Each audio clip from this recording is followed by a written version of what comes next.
because I have borne him 3 sons. Therefore his name was called Levi. And she conceived again and bore a son, and said, This time I will praise the Lord. Therefore she called his name Judah. Then she ceased bearing. Chapter 30. When Rachel saw that she bore Jacob no children, she envied her sister. She said to Jacob, Give me children, or I shall die.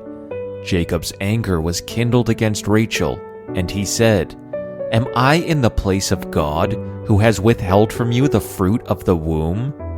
Then she said, Here is my servant Bilhah, go into her, so that she may give birth on my behalf, that even I may have children through her. So she gave him her servant Bilhah as a wife, and Jacob went into her. And Bilhah conceived and bore Jacob a son. Then Rachel said, God has judged me, and has also heard my voice, and given me a son.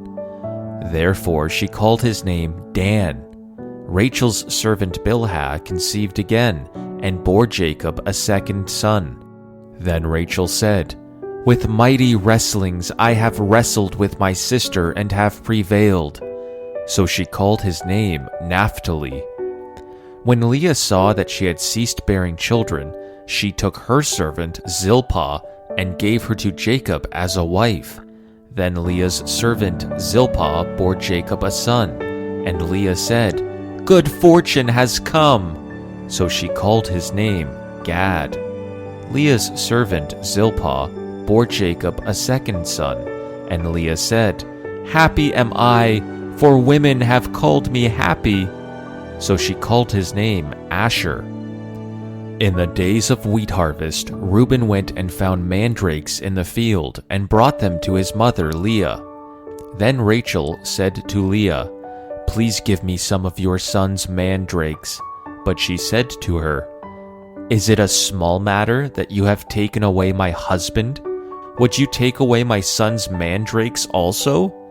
Rachel said, Then he may lie with you tonight in exchange for your son's mandrakes. When Jacob came from the field in the evening, Leah went out to meet him and said, You must come in to me, for I have hired you with my son's mandrakes. So he lay with her that night, and God listened to Leah, and she conceived and bore Jacob a 5th son. Leah said, God has given me my wages, because I gave my servant to